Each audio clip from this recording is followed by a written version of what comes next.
So here we are, we're 30 yards from the flagstick, and I'm going to talk about how we can hit different pitches with different distances and be able to control it. So I've got targets here at 30, 40, 50 and 60 yards from the flagstick. So I'm not very far, I'm almost just off the edge of the green here, and I've made a video on how you can choose which club to use from there, and I'll put a link at the top of the screen there and in the description below.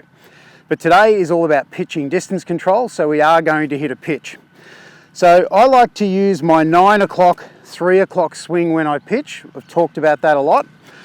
So I've got a gap wedge, I've got a lob wedge here, and if I use the full length of the club, it's going to go too far.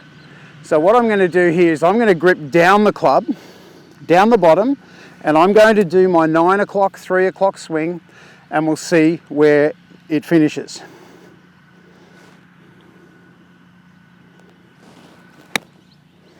So that's hit up there, pretty happy with that shot, and it's finished pretty close to the hole. So there's my 9 o'clock, 3 o'clock, and I just gripped down the club just a little. So let's see what I do from 40 yards. Okay, so here we are at 40 yards from the flagstick, so just 10 more paces. So now I'm going to use the same club. It's going to be a gap wedge, but this time I'm not going to grip down the club. I'm going to use the full length of the club.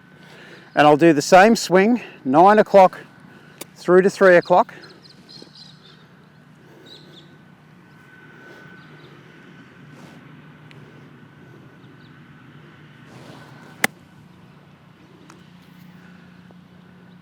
Didn't quite hit that as well as I would have liked, caught it slightly out of the toe, but it's functional. It's on the green, it's probably about 6 paces from the hole, not my best effort, but it's on the green. So now we're going to see what I can do from 50.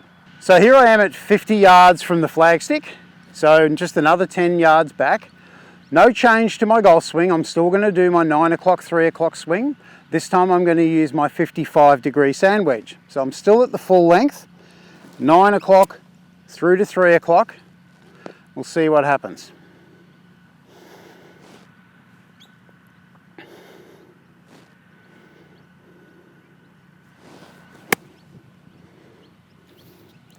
That's landed just up on the top tier. Not a bad shot, just kicked out a little bit to the right. Decent, it's pin high, maybe just a fraction beyond that. Not too close, the ball kicked right, but the distance control was pretty good, and that's what we're after in this video, just trying to get some control over the distance that we hit the ball. Now let's move back to 60 and see what happens. Okay, so here we are at 60 yards from the flagstick. So once again, I'm not changing my swing. I'm going to do exactly the same swing. All I'm going to do is take out a different club. So this time I've got my gap wedge, which is 50 degrees. I'm also going to play this one a bit smarter. I've been thinking of the flagstick the last few shots and the ball's kicked into the right. So I'm going to aim this a little left because the ball does go left to right when it gets up near the flag. So I'll just aim this a fraction left, and I'm just thinking 9 o'clock through to 3 o'clock. And we'll see what happens.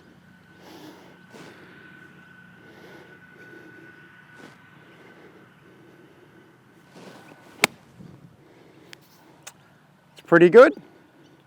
Landed roughly where it should. It's probably just gone just a fraction long, but I'm not unhappy with that. The beauty of that is it's on the green. If it's not on the green, it's just off the back. As I said, I'm only about 4 paces from the back, so it's not very far. But this is a really good way of getting better at wedge play. So you're not standing over the shot thinking, how hard do I hit it? How soft do I hit it? All you're thinking of is exactly the same swing. And remember that the words full and wedge do not belong in the same sentence.